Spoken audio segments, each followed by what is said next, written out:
As y'all have heard me say before, the most important part of planning any adventure are the snacks. And if you're looking for a delicious and nutritious snack that packs a real protein punch, crack into a good source of protein with tasty, healthy, Wonderful Pistachios. Each 1 ounce serving of Wonderful Pistachios contains 6 grams of protein, giving you over 10% of your daily value in that one serving. It's one of the highest protein nuts out there. And that's not all. Pistachios are also known for the fiber and better for you unsaturated fats, which may help keep you feeling fuller longer. Best part, Wonderful Pistachios come in a variety of flavors and sizes. Perfect for enjoying with your family and friends or taking them with you on your summer adventures for those snacks we're talking about. So whether you're dropping off the kiddos or running between meetings or about to climb a mountain, fuel up with a healthy and tasty snack. Wonderful Pistachios will be your new go-to. You can check them out at wonderfulpistachios.com and learn more about how these little green wonders can power up your day.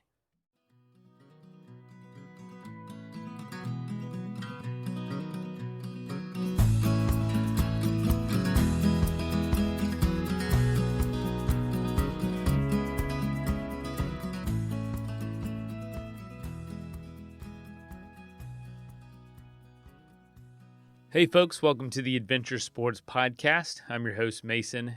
Today's episode is a Throwback Thursday episode, and we're talking to Nick Watts. This one was cool because Nick grew up in Florida, and if you don't know, I did as well. And when he went to college, he realized just how beautiful like the oceans and beaches were and began to travel the world, fell in love with the South Pacific, and ended up exploring that area for a handful of years. You know, what's cool about this is at the time, I'm not sure if he still is, but he was involved with Occupation Wild, and we had the founder of Occupation Wild on a few years ago. And, one of the common things on this show, common things we keep running into is folks that take the path less traveled in life when it comes to just a career and what they end up doing with their lives, myself included. And, if you don't know, I work for a brewery during the day, a non-alcoholic brewery called Athletic Brewing. In fact, I just got back yesterday from an experience with them. We did an Ironman competition, a triathlon. We sponsored Ironman, and one of our big races, like our big title race, was in Lake Placid, New York. And so I went up there last week. I was there for almost a week. I ended up taking my family.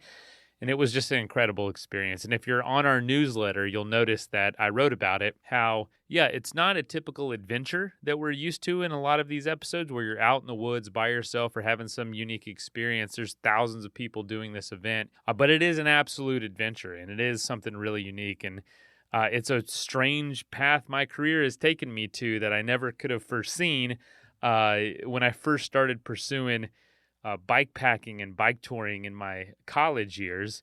But here I am working for a brewery that's been an incredible experience. I've been there 4 years, and it all started with just taking the road less traveled. That's how I'm even hosting this podcast right now. And so Nick, I really resonate with Nick's story and how he ended up at Occupation Wild and how his experiences of just exploring opened up these ability to see the world in a new way and have these experiences you could just never have otherwise. And so if you're interested in taking the road less traveled, Occupation Wild's a great place to start. It's a job board for all sorts of outdoors and adventure-based careers and jobs. This is just a free plug for them. They're not a sponsor or anything. I just love what they're doing. They've got everything from like seasonal work near national parks all the way to like bungee jumping instructor, wilderness field guides, science adventurers, all sorts of guiding, all sorts of like campground hosting and all that stuff. And they're full of people like Nick who are doing really cool things, and people like me who probably had a job like that at one point. So even if it's not something that's meant to be a full, long-term career, doing interesting things like this, especially early on in your career, can really open up some cool doors. It did for me, and I had some temporary jobs as well as some great jobs that led me to where I am today in a really cool position.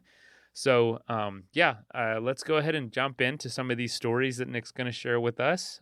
Check out Occupation Wild. For what it's worth, check out Athletic Brewing too. I've had some really incredible experiences in this past week. Not necessarily a wilderness adventure place, an Ironman event triathlon, but it was very cool nonetheless, and definitely a really unique adventure, and I'm happy to have been a part of it. So let's go ahead and dive in.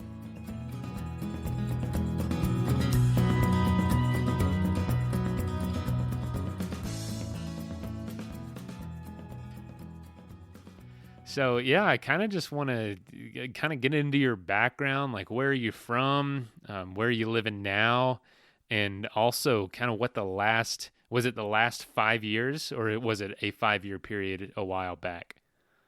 No, it was the last 4.5 to 5 years. So I'm originally from Florida. Oh, really? Born and Where? raised, yeah, Sarasota, hour south of Tampa on the West Coast. I'm from Polk County. Oh, no way. That is crazy. Yeah, I'm actually going to a friend's bachelor party, a spearfishing trip in Costa Rica for a friend's bachelor party. He's from Plant City. It's like around that, like that's right north there. Tampa. Like yeah, exactly.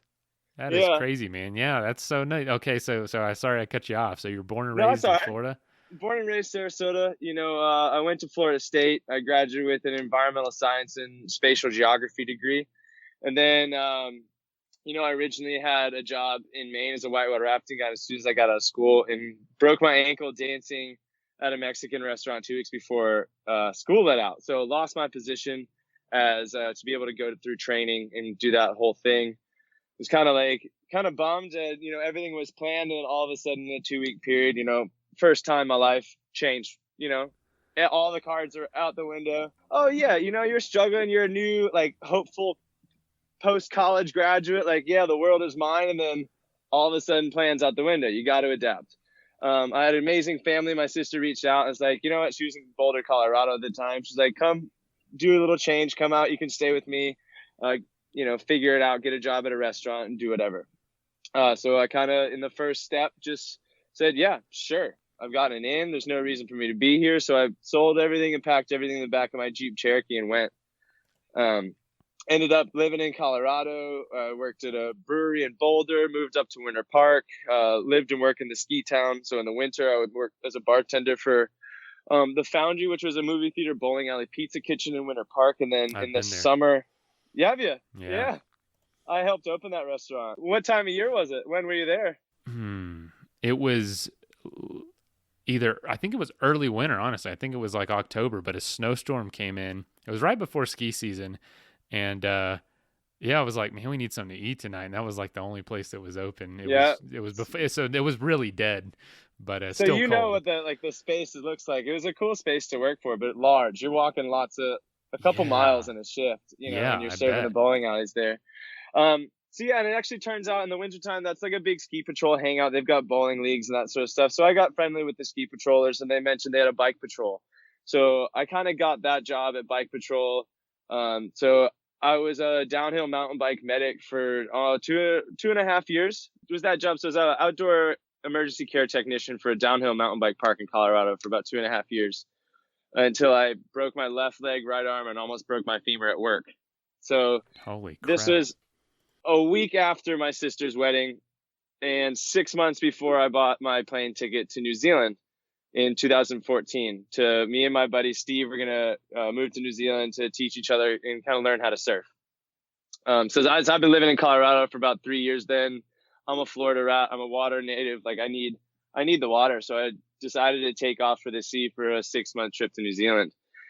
And, I was pretty accident prone. So my family's like, you're not allowed to get hurt before my sister's wedding. I was like, all right, sweet, easy. And then a week after the wedding, snapped myself off in a Hawaiian t-shirt, launched myself off the side of a cliff and stopped 5 feet in front of a fallen pine tree.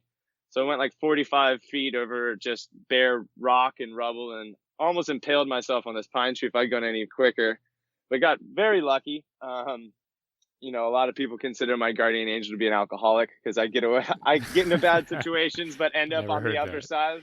Yeah. He's sitting there at the bar having a good time. He looks up like, oh God, Nick. He's okay. He's all right. I tend to get injured. I tend to, make the best of the situation. But through all those, I've had to change and adapt my life. And so this was 6 months before I was moving to New Zealand. I was living in a treehouse in the woods in Colorado. That's how I was working out of. It was cheaper than renting a house, and I had one of those tencel tree houses, this massive like canopy style. I got tiki torches lining into it. I'd drive my car underneath it and enter in through the bottom. It was great, but not conducive when you have a broken leg and opposite broken arm in a full arm cast. No kidding. Yeah, I had some great friends from college, Shane Connolly and Jackie Cash and their family, like kind of took me in Denver and allowed me to stay on their couch and kind of help me out. And it was the thing that allowed me to move forward and actually go to New Zealand. Because since I was better, I started like selling things off because I was starting to pay for rent there. And, I knew this trip was coming up. I actually got a job at a restaurant just for a month. And then, so I was leaving for New Zealand, and 4 days before I was leaving, I only had $400 to my name. I had a working holiday visa in New Zealand, so I was like, that's all right. Get there and it'll change the plans a little bit, but I'll just have to get a job immediately and we'll kind of kick it one place and do that. But right before I left, I sold I had a Toyota 4Runner. So I sold that for about $8,500. So I was I had plenty of money. Things happened, stress levels were high, but worked out in the end. So ended up going to New Zealand for this 6-month trip. So it was the first time we built a van. We had an all-wheel drive Toyota Hiace, built our van and traveled the country. We surfed 96 beaches in 6 months on both islands, and we made money by picking fruit around the country. Fruit picking. Holy cow, that's hard work. Yeah, apples. So I was picking about 3 tons of apple a day. What? 3 tons? That seems like a lot. Yeah, I mean, it is, but you're carrying like these 40-kilo bags, and you just, every about a minute and a half, you're dumping your bag. It's a lot. Like you're in an 8-hour day of I've never had a boss come up to me and tell me to turn my brain off and pick the color red. He's just like, Nick, you're thinking too hard. He's like, I know I want 75% of an apple, but like that apple's like, well, that apple's about 65%. He's like, Nick, you're thinking way too hard. Just turn your brain off and pick the color red. Pick the color red. So yeah, I thought that was pretty funny, but so you're trying to do this as quick as possible, but you're carrying around this steel ladder, running up and down, and have these crates that you're supposed to fill kind of down the line. So pretty tedious work, but we didn't do that very often. The pay was really good, and it allowed us to kind of be mobile, travel around. So in the 6 months, we did 18,000 kilometers, 96 beaches all over the country. It's an amazing way to kind of travel and get out, where you can travel with a purpose. Like you really never have a dull moment. You're always on a true like exploration. You're on a little bit of a mission. You've got an idea of something you're trying to do and get after, and it makes those like some of those days where you're on the road a lot easier because you don't have to think. You always have an activity that you're trying to do and getting after. So that was an amazing, great time. New Zealand still hands down one of the prettiest places I've ever been. You can be on a surf beach through a rainforest to a glacier in a 20-minute drive. Like there's everything from a low tide hot spring. So on a beach, you dig a hole, and at low tide, it's a hot spring, and the kind of tide whaps you in on a hot water beach in Coromandel and glowworm caves, and the people there are just absolutely incredible. But it's an amazing place. We got to spend a great 6 months traveling around there and really truly exploring. Like we moved there because we figured, it's the size of the state of Florida and twice as wide. So it's an easily navigable and easily almost conquered place in 6 months. Like where can we go and really do it all? So we did it. Like anytime anybody has any question about New Zealand, send them my way. Like I love that country. There's so many cool little nooks and crannies, and the people are amazing. But so the time was coming up. Like my 6 months were almost done, and I reached out to Air. I think I was flying Air Fiji, and I was like, listen, I was having a layover in Nandi on Vito Levo in Fiji. I was like, listen, I would love to kind of check out Fiji for a little bit. Like, how much would it cost to add an additional layover? Like, it's $100 for 48 hours. I was like, perfect, done. That's awesome. Let's do it. A lot of airlines will do that because if you reach out, they're like, yeah, we'll get a little extra money for you, and you can. Sometimes it's free. At most, it usually costs $100 to $150. But you can do it pretty much from 36 to 72 hour kind of period. So it's a nice little hack to be able to do like a midway vacation on your way home. So I really liked Fiji. I never went back to my plane. I bet that tends to happen a lot for you. Yeah. With your passport stamp, you get 90 days. So I'm on the island of Fiji. I'm loving it. I've got my open water dive certification on Mana Island. I've explored some of the outer islands. I surfed Cloudbreak on Tavarua. Actually, I surfed that only having surfed for 5 months. It was one of the more scarier times of my life. Oh, Paddled for my life for about 45 minutes after like standing Barrier Reef. And it was a lay day for the Fiji Pro. So it was about 4 foot with the occasional 5-6 footer. I had no business being out there, but I did. And thank God I'm alive to tell the tale. You gotta have a few of those along the way, you know? Oh, yeah, you do.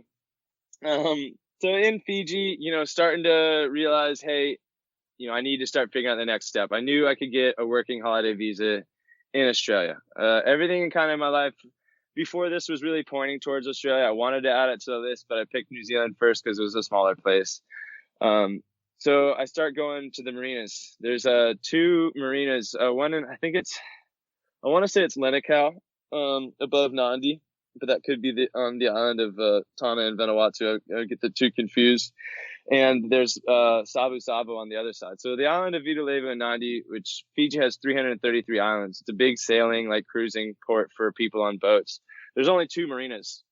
So I picked the one closest to me. I hung out at the marina. I started asking captains, it's like, do you need help on your boat? At night, I'd go to the marina bar. I'd sit down, I'd chat, I'd buy captain's rum and kind of figure out stories, see who's going where. The next day I'd go. So I was like, hey, I met you last night. Do you need help on your boat? Where are you going? Hey, any chance you're leaving soon? I could get a ride. Eventually got my first job. It cost me about $10 a day, but they were going to Australia. It was going to take them, I think, a month and a half. So end up on my first trip to Vanuatu on the way to Australia. Like I said, I'm a geography major. Did spatial geography. It was kind of how the earth orients itself versus spatial, which is how people orient the earth with boundaries and that sort of stuff and state lines. So I'd never even heard of Vanuatu. As a geography major, I was a little embarrassed. Like, I'm going to where? Right. They're like, it's Florida, man. You're like so far from everything. You know what I mean? Yeah, exactly.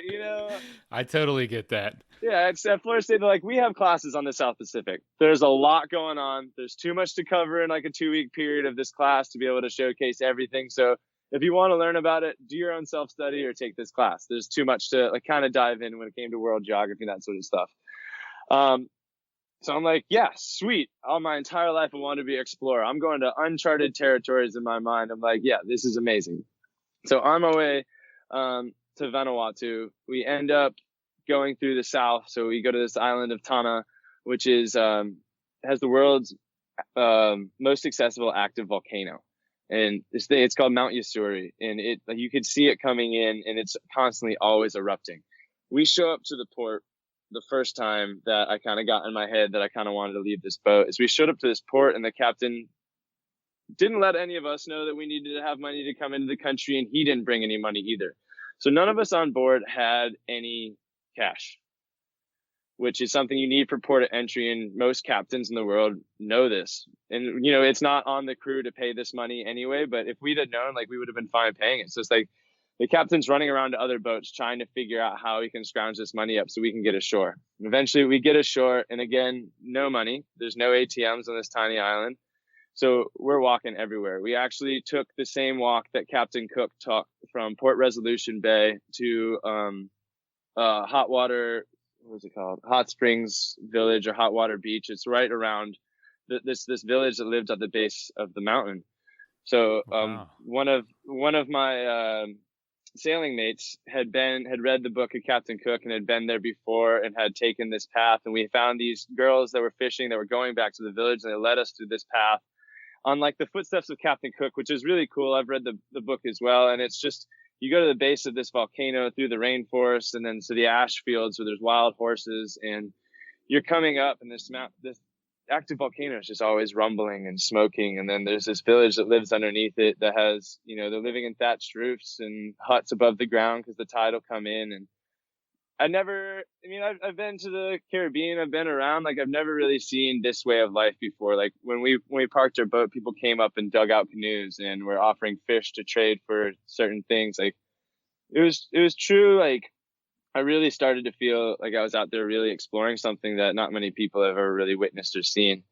And then we figured out that to get up the volcano, it actually costs money. And we're like, oh, well, we can't do that. And then we decide to kind of bootstrap it, and we just start walking to the backside of the volcano. Like, we'll walk up it. It's the world's easiest accessible active volcano. It's like a 30-minute hike. It was a 30-minute scramble.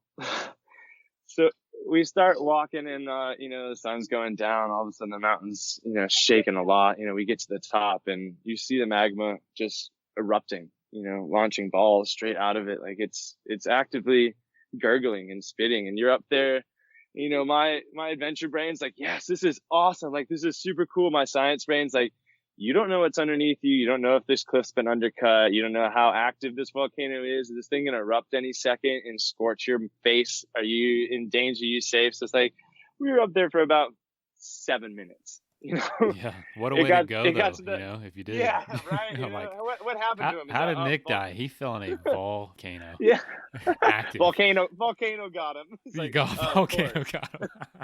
Yeah, we're on top of this volcano. It's like, all right, man, it's time to go. Like, we gotta get out of here. This is just, and the two guys I was with, Reese and I'm trying to blank on Aaron, I think, on his name, but we were like, yeah, okay, that's fine. Like, we're up here enough.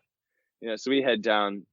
And then eventually, we cruise through Vanuatu, and all the time I'm reevaluating my captain, the way he runs his ship, as well as the safety of the boat and kind of how he goes about his style. And I just don't feel comfortable.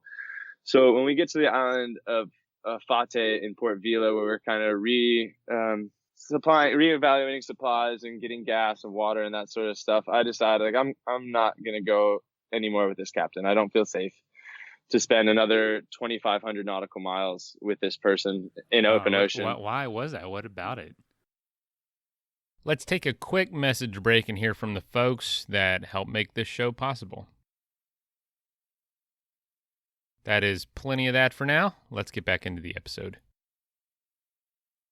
What about him? So, one of the things was a girl on board, a 25-year-old girl, started sleeping with the captain, started bossing us around, starting to act more like a first mate. He was a little bit more of on the arrogant side, and his boat was maintained, but he was cutting a lot of corners. Like, it was my first boat, my first vessel really in blue water and open ocean. And at no point did we have life jackets on. At no point were we tethered in. At night watch, there was no sort of redundancy to make sure the night watchman hadn't gone overboard. Like, there's certain variations, even with sailing. If you see somebody go over, you're never going to get to them. Like, there has to be certain protocols to be able to, like, they have this 15-foot pole that you're supposed to throw out kind of with a strobe light. But you think about a person in a boat, if you're in swell, you get into an off cadence trough to crest, like, you could be 10 feet from them, but you're never going to be in view because your boat's moving. It's like Wilson in Castaway.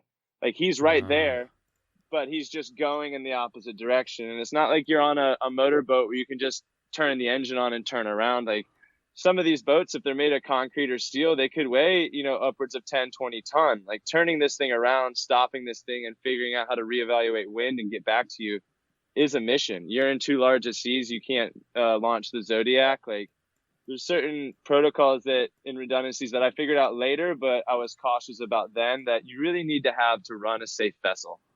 And it just wasn't there. So what'd you do? So when I get to a country, I tend to find someone to connect with culturally. Like, whether it's I go to the same lady from Where So at lunch, that has this soup, or I go and I use the same bus driver. I go and I talk to the same guide in this place, or the same lifeguard here, but I try and find one person to kind of connect with and build a small rapport.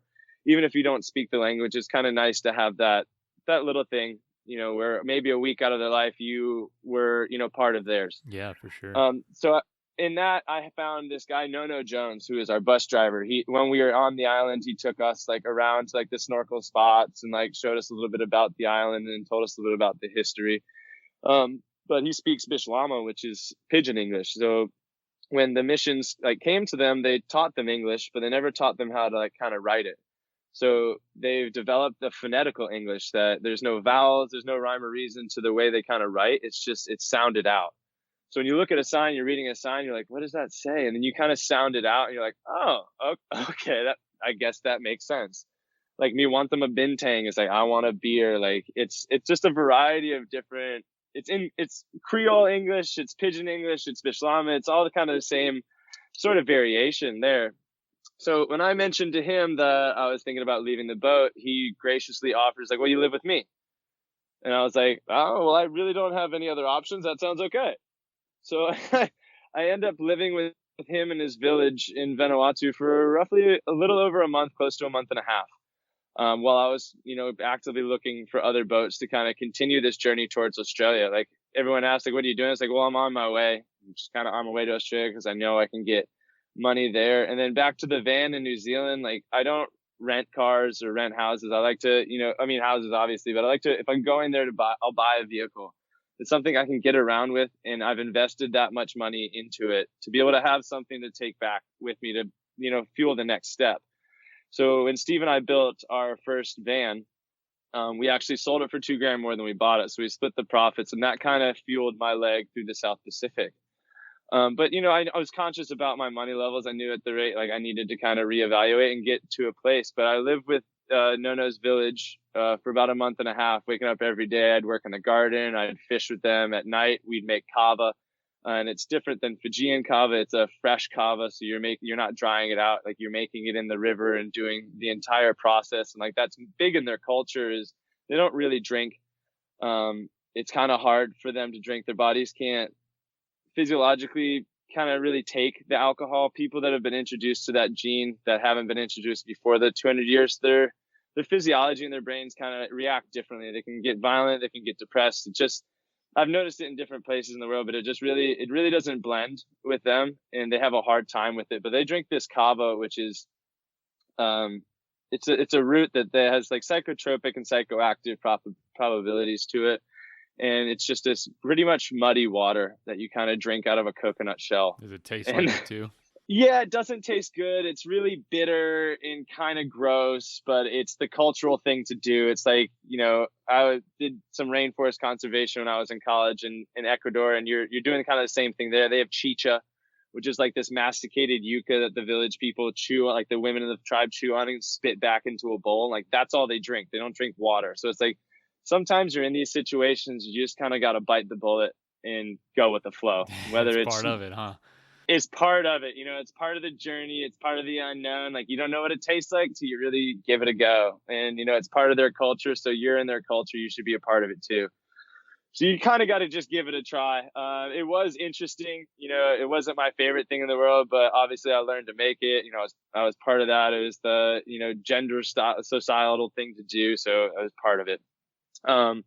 And all the while, doing this, I was accepted into their village, and more importantly, I was accepted into their family. They actually, by the end of it, the 3 district chiefs of the village got together, and the family adopted me. I can legally get a Vanuatu passport, and I have land waiting for me in the southern island of Tana in the south, where they were from. So like, they really appreciated me kind of being there.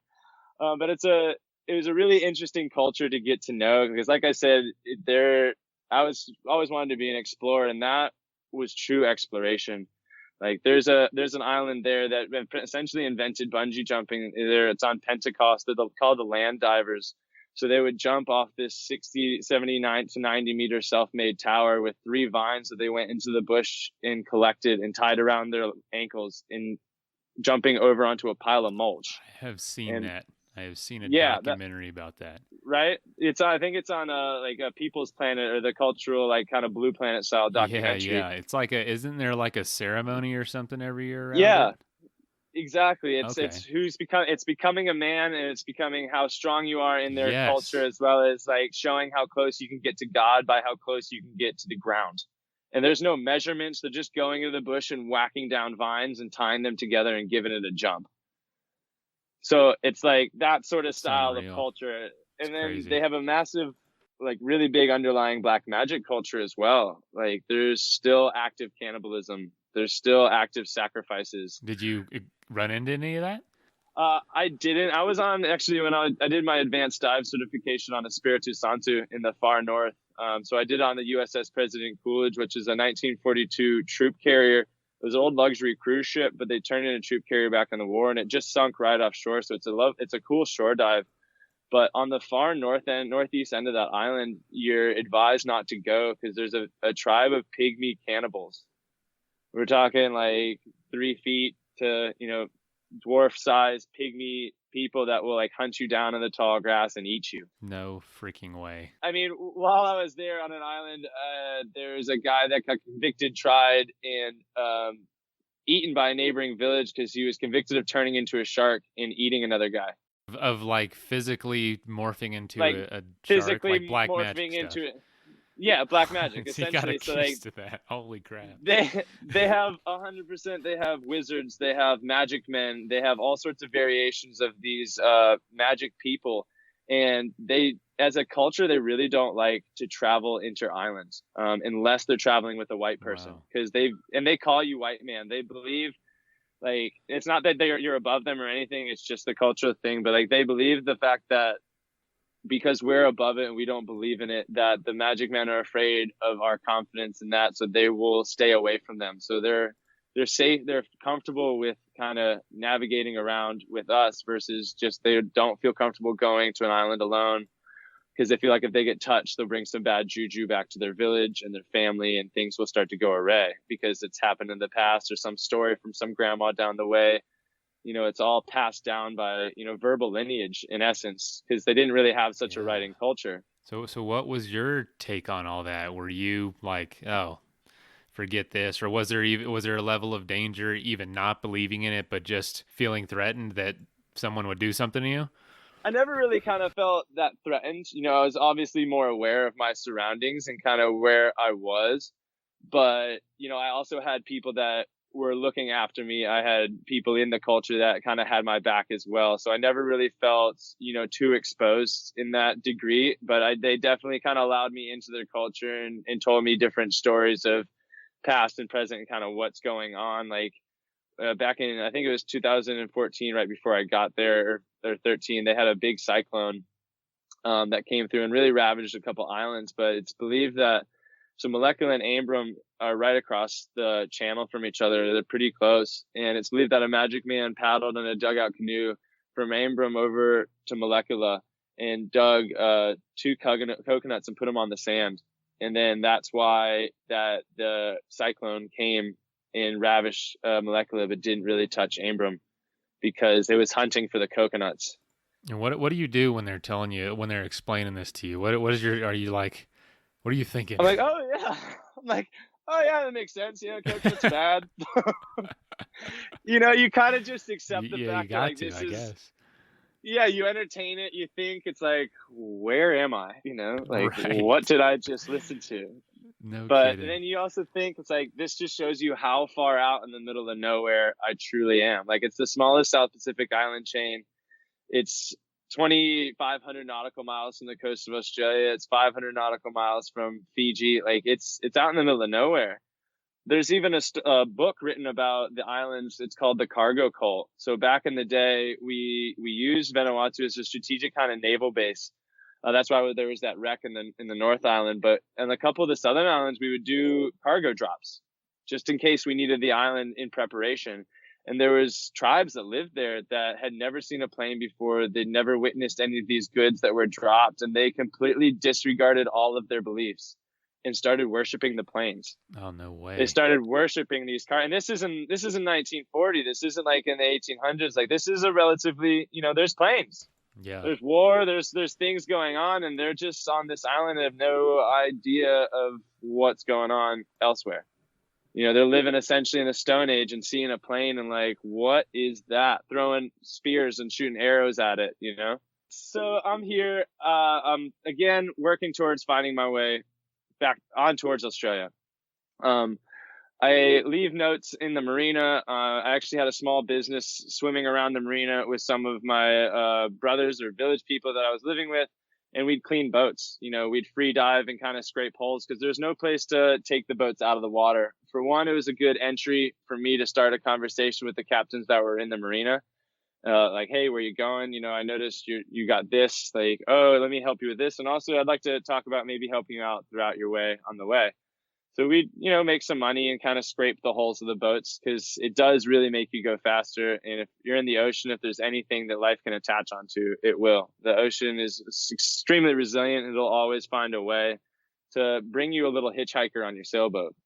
So through that, and I actually found this guy, Brooks McChutton, who was the captain of the Lear, which is a research vessel going around Vanuatu, kind of encroaching, helping the third world transfer into more of a first world, like environmental sustainability. So he was teaching villages how to do their own reef checks, how to figure out if they're overfishing, figure out if, this is the right time to fish, what size fish they should take to be able to allow a more sustainable outlook for the future existence of their village, their island, as well as their country.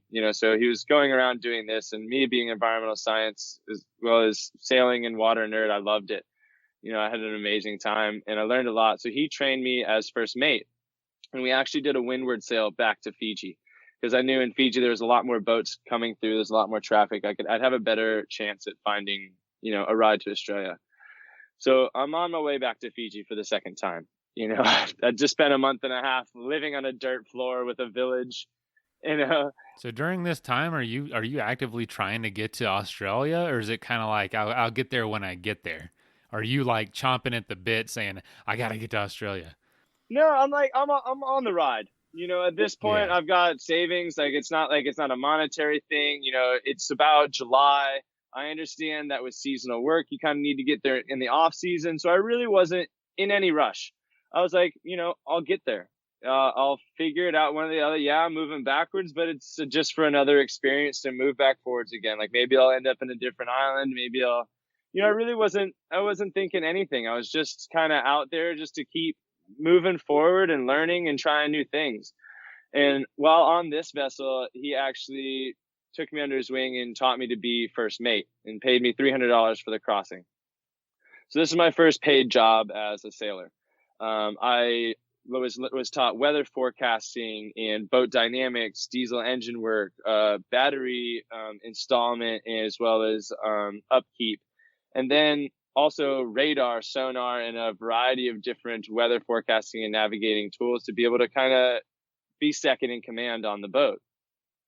So, we're going in a windward sail, which means you have to find the correct weather window where you're riding between a high and a low pressure system. And it's called a trough, where there's this little bit of variation where convection and winds happen that create, at one point, it's almost like an eddy where there's just a stagnant doldrum of wind that just kind of doesn't really do anything. So we found our weather window, and it was going to be about a 7-day windward sail back to Fiji. So we get on the boat. We're on the Lear. There's 2 Nivans or Vedawantans that were coming with us, Brooks, and then I forget his name, but he's an English guy that came with us as well. So we're sailing into the wind, but there's not much wind. The South Pacific was a lake. It was wild to see. Like there was not a ripple on the water. There was not like a lick of breeze. It was a lake. It was hot. That had to be a weird feeling. It was a weird feeling. So I'm 250 nautical miles from any island, and if we go off by 2 degrees, you're never going to hit anything but South America and Chile. Like, we're shooting for small islands that you really have to pay attention. Like when you're on night watch, you have big duties of making sure you're staying on track, you're on your degree, you're on the right thing. And if you're not, you're making an active plan to ride the wind out here to make the turn to get back onto course. So we're in doing a motor sail. So about halfway through, like I said, 250 nautical miles, we got to change the oil.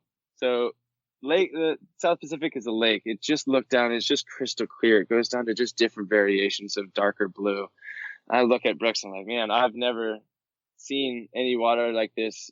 I'll never see this again. Wow. We're at the deepest point I'd seen was about 14,000 feet of water. We were at where we were was about 10,000. Looking on the radar and the sonar, you could see that it was about 10,000 feet, and just close to us was up to 3,000, and it dropped down to 14,000. So it's like I could take a guess and theorize that we were near a subaquarian volcano. Like we were near some sort of landmass we're on the ring of fire. Anything this sort of like variation can happen with spatial geography. And it's like, this is a mountain. Like I would love, like, can we get in? I've never felt that much depth. You're in a field and you can look at a 14,000 foot mountain. You're like, wow, you're breathtaking. When you go underneath that water and you're looking down and you can just see nothing but just darker shades of blue into the abyss, you have no variation of how deep, like you're really looking.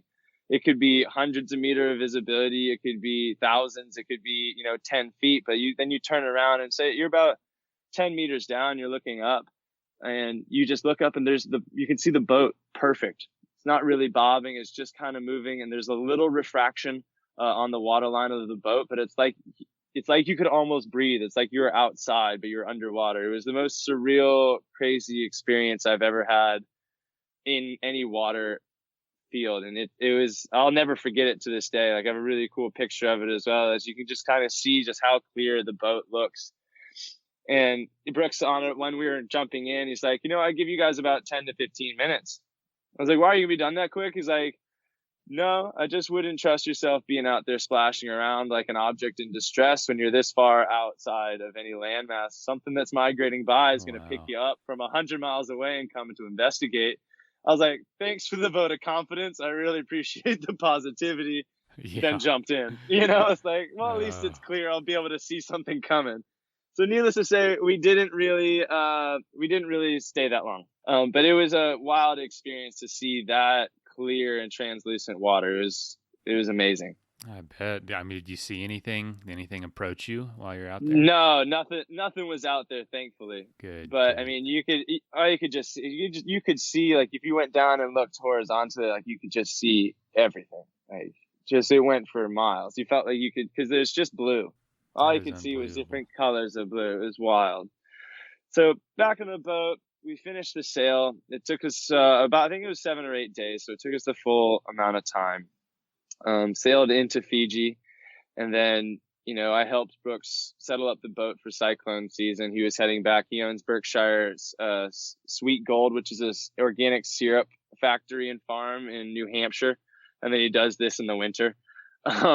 So he was heading back to New Hampshire, and I'm again back on Fiji with no way off the island.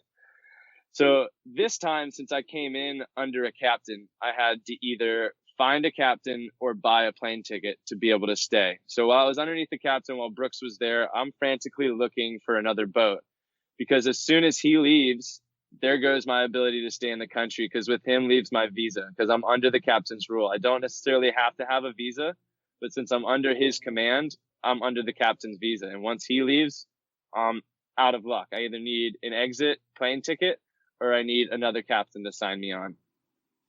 So I'm stressing. I'm like, what am I going to do? Like, I've got 7 days to find a boat. Last time the boat, I think, took me about 2.5 weeks to find a boat, 3 weeks to find a boat. So I'm like, I know people at the Sunset Bar, which is in Bunda Marina in Vito Levu, where I was before. I was asking all them, do you know anybody going? It's like, no, people are kind of coming back and mooring boats. Like, it's like, oh, really? Is it getting this late in the season? So that was the first time I was like, kind of get a little fire under me. Like, I should probably get going.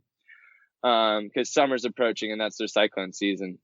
So this is about July, maybe even August at this point. I'm kind of losing track of my timeline, but eventually, I get an email so I left a note in Port Vila on the marina saying, hey, I'm this person.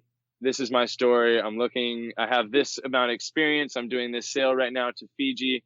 I'm trying to get to Australia. I'm willing to come and fly back, whatever. So I get this email from this Canadian couple from Vancouver Island, saying that them and their niece were sailing on from Vila to Australia. I had actually met them when I was swimming around the marina. I was swimming in from one of the boats I was working on, and like, oh, you're a good swimmer. I was like, yeah, I kind of do this a lot. And so we just had a little passing, and then they recognized my name and picture on the thing. So they were comfortable with kind of reaching out and being like, hey, we have a position for you. So in the end, you never know who you're talking to. They could be a helping hand 3 months from you in your travels. You never really know. So another little life lesson there and travel hack. So yeah, I get this email. I take the money Brooks spent, pay me $300. I get a plane ticket one way back to Port Vila. And on entry, I have confirmation from the boat captain that I'm going under his command. So I'm under his visa. So I don't have to worry about another exit, plane ticket, anything like that. So big relief off my shoulders. But I had about 5 days of pretty decent stress, that I wasn't sure what I was going to do, if I needed to buy a plane ticket and be able to have something that I could change and maybe adapt to fly somewhere else. So get on, it's a 43-foot sloop, which is a single masted sailboat. And we're leaving from Port Vila and we're off to Noumea, New Caledonia. And again, another country I really didn't know anything about. That didn't really stop you before, so. Didn't stop me before. So if this one is going to be a 3-day sail into Noumea, and it's actually a French colony. So this is the largest, it's actually the richest French colony in their empire, and has the largest nickel and copper deposits in the world. This is single-handedly one of the most beautiful places I've ever seen in my entire life. So this island is the world's largest lagoon, meaning that the entire island is surrounded by a barrier reef. And it's a 300 by 30 mile island that has nickel and copper and all sorts of minerals in the dirt. So the ground is stark red, like we're talking burgundy. It's just the craziest color red. And then the island is covered with Norfolk pine trees. So massive, like 100-foot tall Christmas trees. And they go down to white sand beaches with palm trees. So a pine forest with palm trees on a white sand beach. And then it's just this crystal clear, massive lagoon that's just got coral reefs and fish. And it's absolutely insane. And then you add island French culture, which is very French, but very laid back. It's island French. It's not as like pretentious and really like kind of get after you. It's more just like, yeah, a little go with the flow. I get there and it's just amazing food and baguettes and cheese. And you can get a bottle of like a Right Bank Bordeaux or a Burgundy wine in the stores for $8 or €8, which is cheap when you're in the middle of the South Pacific.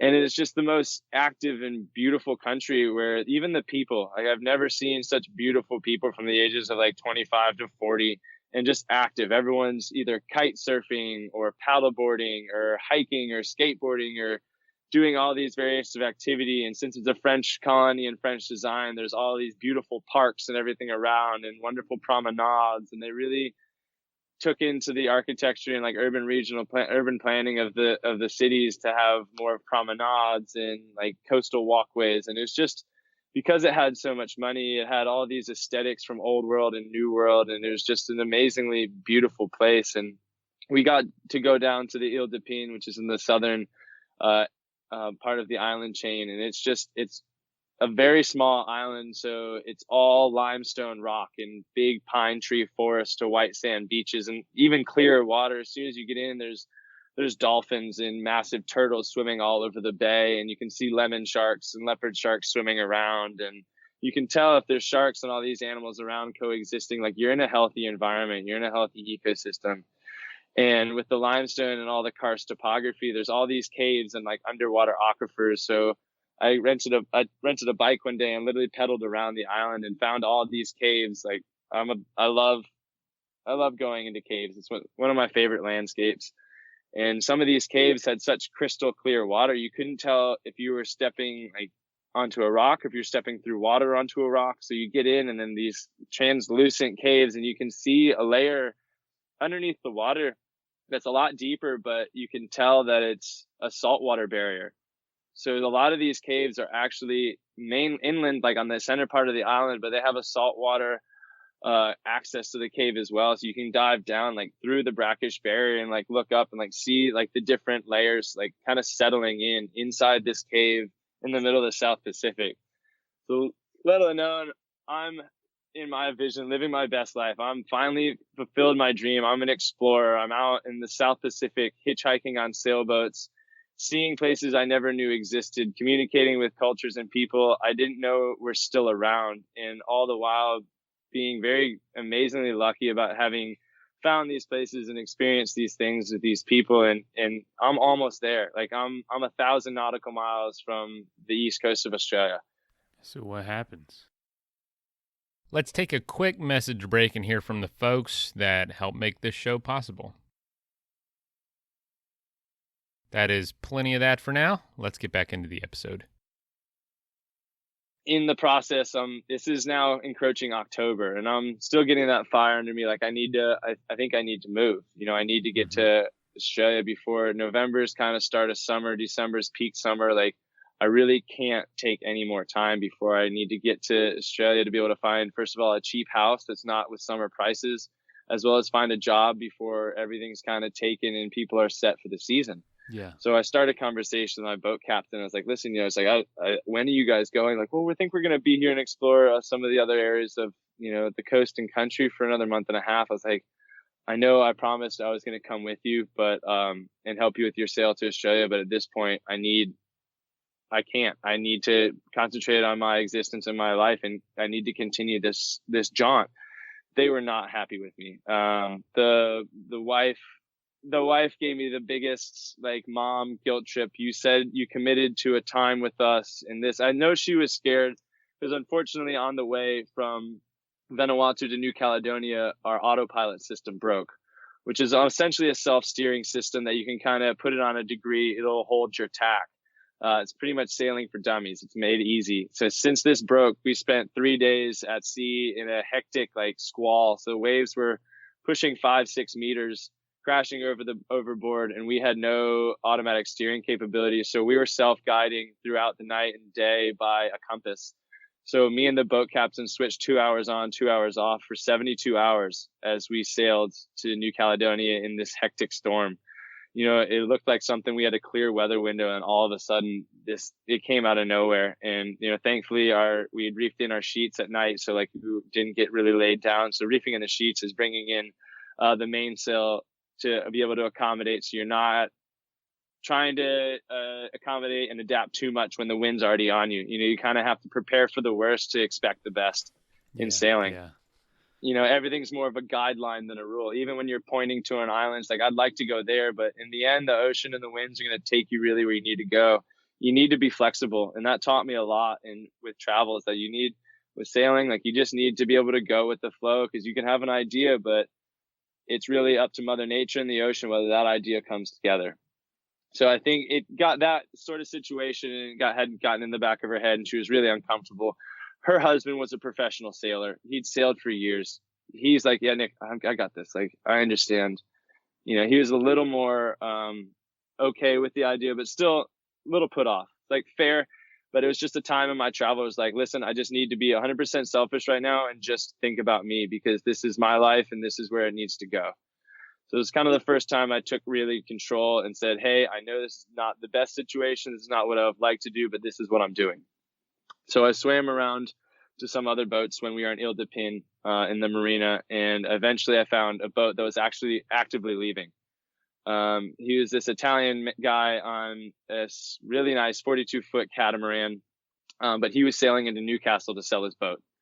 So I get in touch with him. He's like, listen, my wife I don't mind doing it alone. My wife would love for having me to someone. So I'm sure this is going to be a good situation. If you can find your way to Noumea, this is where I'm going to be. This is the marina. This is the dock. You can find me there. I'm leaving in 2 or 3 days. So if you can make it in that time, I'd love to give you a ride. So I've got a chance, but now this chance, I'm about 250 nautical miles south of the city I'm supposed to be in. So now I've got to find another boat going to Noumea. So I'm, continuing around on my little journey, knocking on halls, being like, hey, guys, anybody going anywhere lately? Soon? I'm kind of desperate. I'd really like to get to Noumea. I need to get a ride to Australia. I luckily, happen chance, end up with this Scottish couple. And the way I met them is they were walking down the beach after I was coming back from my bike ride with all the caves, and he was wearing a Florida State shirt. I was like, that's funny. This Scottish guy, I was like, whoa, go Knowles, where are you from? He's like, that's hilarious. He came with a Scottish brogue. He told me a little about it. He's like, oh, I've been living on my boat for 15 years. We sailed, from through the Great Lakes down the Mississippi, and kind of did the North American circuit and sailed around kind of the center and around North America. And I got this in Pensacola when we kind of stopped in. So he's going to ask, why the heck was he wearing a Florida State shirt? Yeah. So when he was in a thrift stop in I think Alabama or southern, Western Florida and Pensacola, in the Panhandle, he picked up this shirt because he liked the color. And I'm in the middle of the South Pacific. Garnet and gold, baby. Yeah, garnet and gold. So knocking on the hall, it's like, oh, it's you guys. Hi. Are you guys leaving anytime? It's like, actually, we're leaving tomorrow. It's you were the sign I was looking for. Yeah, it's like, I knew I said hello to you guys for a reason. Thank you, Florida State. Noel Nation. My wife's FSU alum too. So she gets it. Yeah, she does. She does. Yeah. So what? So then what? So I end up with this Scottish couple, and they were amazing. They'd sailed the world for 15 years on their self-built concrete boat. They've circumnavigated the world 3 times. They've been all over the place. They were a singing duo. So at night we would sing these like beautiful Scottish folk songs, and they had all of these trinkets from all over the world in their boat, and they'd written their own songs, and they're just an amazing energy and beautiful couple, and just this old sea driven, you know, duo that had been doing this for years. And in 15 years, the only time the wife had gotten sick was on the crossing from Vanuatu to Numia, and that was the same time we got caught in that squall. So just to give you a little orientation on how scary and terrifying that crossing was, that or just hectic. It was just big waves, big wind. You know, it was a new moon, so you're losing sight of the horizon. And whenever you can't see the horizon, or there's no light, like you always have the bioluminescence kind of crashing over the deck, but it's disorienting, and that's kind of when your body's like, okay, what's going on? You get a little vertigo, you get a little, that. So that's a little orientation on that part of the story. So they luck out, and now my next challenge. This marina is huge. He gave me a general location of where to find him, and I'm like, okay, all right. There's a lot of boats in here. If I'm not going to find him, someone's going. So end up, searching, going up and down, up and down. Thankfully, I got lucky. It was the fourth pier I was going down. He was walking back towards me. I was like, yes, thank the Lord. So chat with him, get on the boat. We're preparing in preparation for a 10 to 12 day crossing from Numia to Newcastle. So this is the longest stretch. It's roughly about 1,000 to 1,200 nautical miles over deep blue water, the whole way. But the clincher is his 42-foot catamaran was over $1 million. It was beautiful. I had my own double bed ensuite cabin. There was a drop down, townhouse style living room.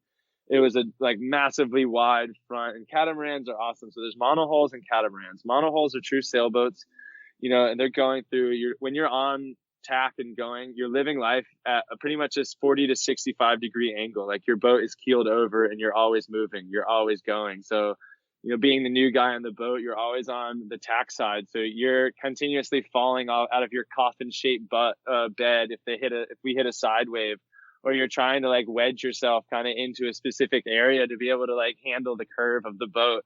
But when you're in a catamaran, it's level, it's flat.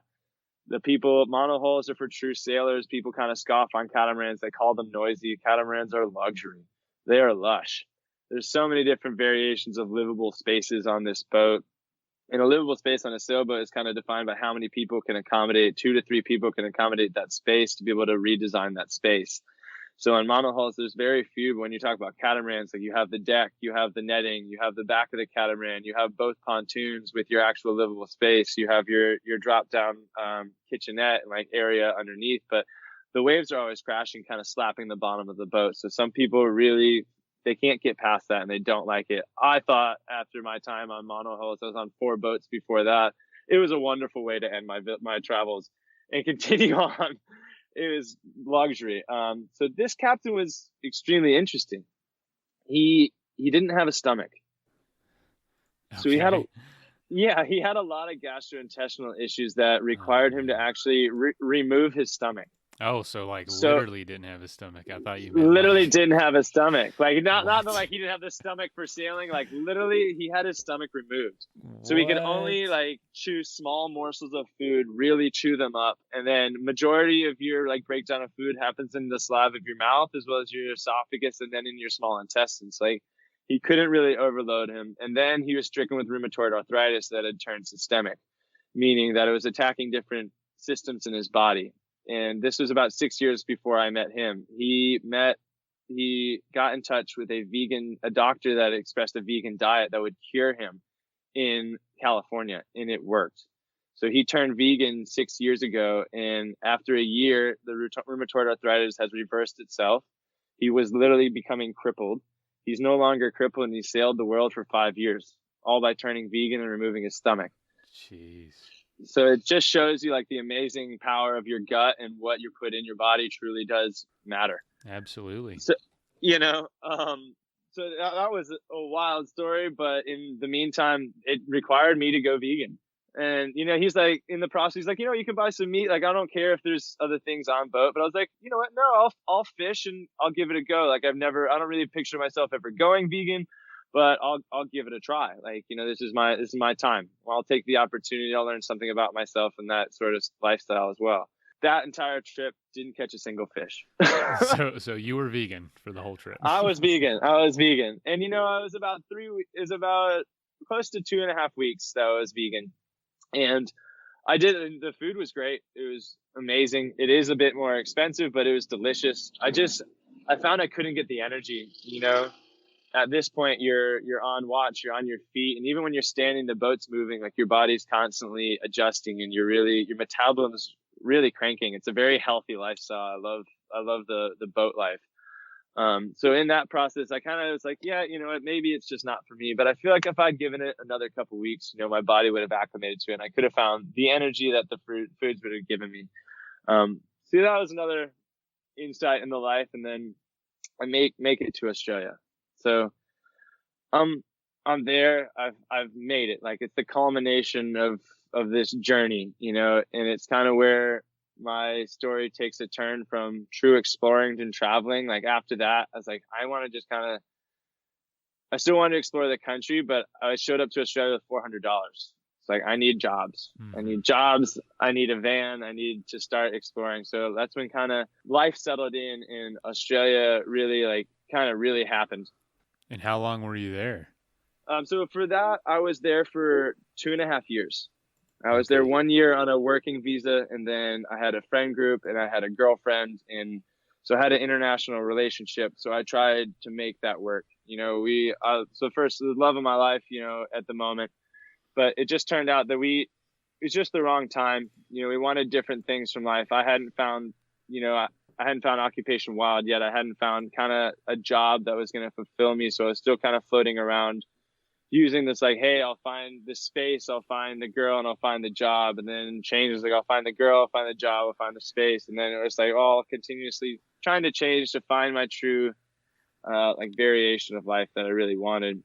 But I loved Australia. Like, Australia is my favorite place. It's a place I would love to live. It's a place I'd love to lay my head to die. Like, it is my culture. It's an amazing country with amazing people, very active. It's like California in the 40s. It's the same size as the state of the U.S., but I think there's 27 million people now. Wow. You can be on a beach. You can be in the middle of the heart of Sydney and on a beach with nobody around you, with perfect surf in an hour and a half's drive. Like, it was Mecca, and I found an amazing girl and lived an amazing life with awesome friends. And, still some of my best friends to this day are in Australia. I actually have my friend James Mead, who owns the Mountain Garage in Sydney, which is a snowboard shop. He's coming to California at the end of the month. We're going to do a big surf trip up and down the coast in my van. But, that was it turned into a different aspect of travel where, I was traveling, and then I really has experienced so many different variations of culture, so many different places, but I kind of only dipped my toe in. Like, I really didn't fully, take the full plunge and really immerse myself.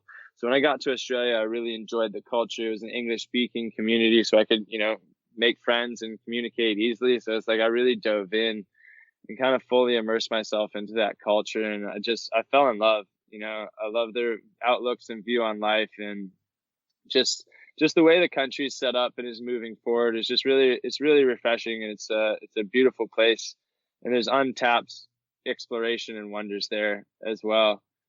But in this whole journey, is transcribing that the whole time it was I never knew what was going to happen. I never really knew what the next turn or next step or next mile of that journey was going to take. And it took a while to kind of rewire my brain to find the joy and beauty in that outlook in life.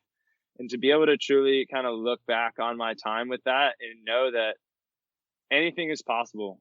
You can truly give anything a go if you really want to do it. If you want to do it, get out of your own way and just kind of go. Though the universe has a plan for you, someone has something in mind. you just have to get out of your own way for it to present yourself. You have to alleviate some of the barriers that you put up for yourself for it to be able to really truly show vision into your existence and into your life, and allow that to be able to come forward. And it could have shown itself to you, but you could not have been ready because you hadn't let go of a certain thing, or you hadn't been ready to see it, or you'd been blind because you were too focused on forcing something else. So that's something that in that travel and in that sailing and exploration and adventure that really taught me and really rewired my brain into thinking that truly anything is possible. Yeah, it's going to be really hard. There's going to be stressful times. There's going to be extremely scary times. There's going to be times you're out of your element, but it's not necessarily a scary time.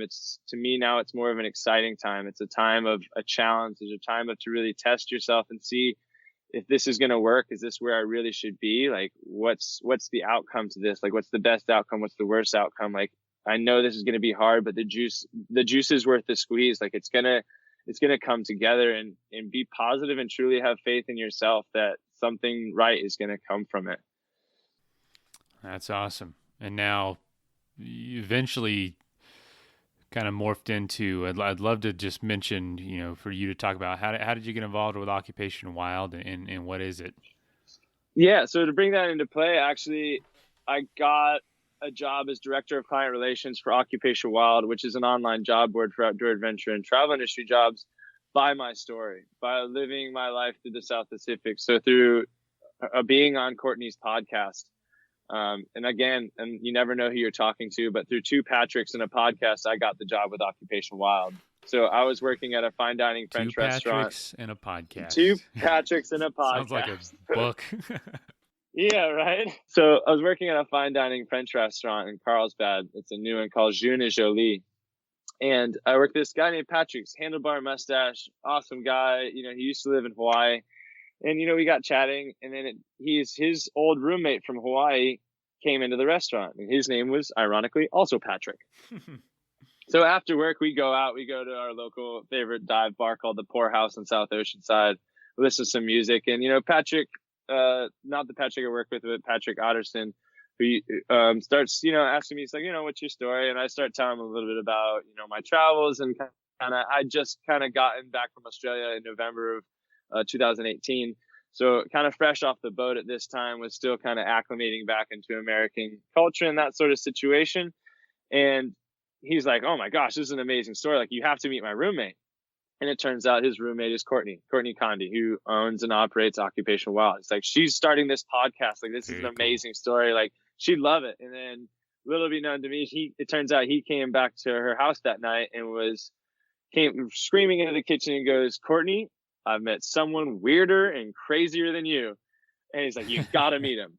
Through that, I end up doing a 2-episode and 3-hour podcast with the Occupation Wild podcast, which you guys can catch up with on Apple Podcast or Spotify, or you can check it out in the Nomad Quarter on occupationwild.com. But that's how I kind of got in touch with Courtney. And then one day she came in one of the restaurants I was working in to kind of do some remote work, was to kind of discussing, like, she's struggling with some sales sort of situation. So I was like, you know what, I've never done anything like that, but I'll give it a try. That sounds like kind of like something right up my alley. She's like, really? You'd be interested? And I was like, yeah, I'll start Monday. And she's like, oh, okay, great. So, there you go, man. You're ready. There you go. Ready to go. And now I'm director of client relations. And I reach out to any variation of adventure, outdoor, or travel companies to kind of offer them our platform to post their jobs on our site. So in full circle, I'm still leading my life by the passion of helping people understand that, it's not that hard to kind of move outside and find your dreams and find your dream job and find true happiness in your existence. You don't have to work for the rest of your life to live a good retirement. Like, you can live. My dad's always told me I'm the only one that ever retired without truly having a job. Probably a little resentment in his voice, huh? Yeah, he's jealous, but I got amazingly supportive family. Yeah, same here. My dad's always jealous, and he always throws his little comments saying, like, pretty much saying, I wish I could do this too. I just didn't, So it's a good pretty feeling. Much. Yeah, it's a great feeling. In the end of college, it's like, you got the piece of paper. If you can afford it, go out and do it. I'm not going to fight you. I'm not going to tell you I can't, because Nick, I know you're going to do it anyway.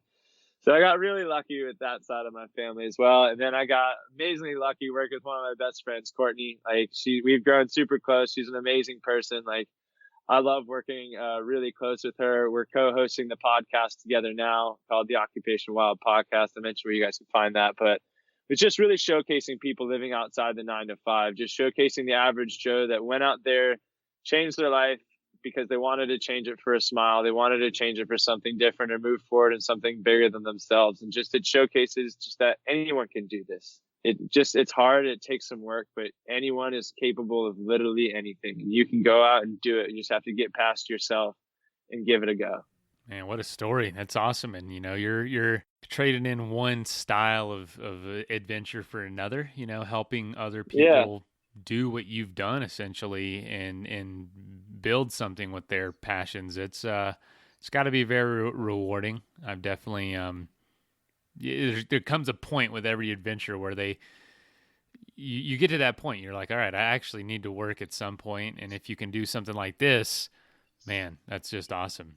Great way to use all those times, those dealing with pygmies and going on little boats and just, diving in random places. It's paying off, literally. Yeah, it turned out that living a life of marketability and following my passions, and truly, if you're not learning, you're dead. You're always absorbing things that it got me to this point. I mean, 2 months before this, I was contemplating going back to nursing school and getting a captain's license and trying to start something there. But now Courtney's giving me this opportunity to live a fully remote life. I can still continue to live my life and still fuel my passion for helping people find that next step in their career or showcasing someone and talking to people that have done it and have made that step. And actually come January, it's pretty exciting. We're taking the business over to Bali. Since we are 100% remote, we've decided to just kind of pack up and move to a country that's a little bit cheaper, a little more startup friendly and tech savvy, as well as decent internet, warm waters, and good waves. Yeah, what more do you need? Yeah, right. Exactly. Man, well, Nick, dude, this has been great. Thanks for sharing your story. I know people always love hearing when it's fresh. You know what I mean? When the adventure wasn't 20 years ago, it was, you just got back last year, like not even a year ago, and now you're continuing in a new way, and you're about to do another one, moving the business to Bali. That's going to be wild, man. Well, exactly. Man, that's so cool. Occupation wild, Occupation wild. There you go. And so I'll put the van in storage, and then I'll take off for Indonesia. And then I got a little niece or nephew coming in March, so I'll come back to the van and go continue to explore and see what happens next. Well, man, if anyone out there is wanting to know what it's like to pursue and do what you want to do, man, follow Nick. I'm going to put all your social and everything in the show notes. And follow his story, because he's proven time and again, you don't need to know. You don't need to know what's happening to live an amazing life. You just got to go and get out of your own way, right? Exactly. Well, Mason, it was a pleasure, man. Yeah, thank you very much for your time. It was really cool talking with you. Yeah, and, absolutely. Thank you for allowing me to share my story. Yeah, man. Thank you, and I'll let you know when it comes out, all right? Yeah, perfect. All right, man. I'll talk to you soon. Yeah, have a good one. All right, bye. Bye. First of all, thank you so much for listening. It means the world to us that you choose to listen to the show. If you'd like to help us further, you can leave a review on iTunes, share us with your friends, your family. It goes a long way to growing the show. You can also support us financially through patreon.com/adventuresportspodcast. Link is in the show notes. And also, if you have an idea of who could be a good guest for the show, we're always looking for people to tell their story about the outdoors or adventure. So if you know someone, please reach out. Email us at info@adventuresportspodcast.com. And until then, get out there and have some fun.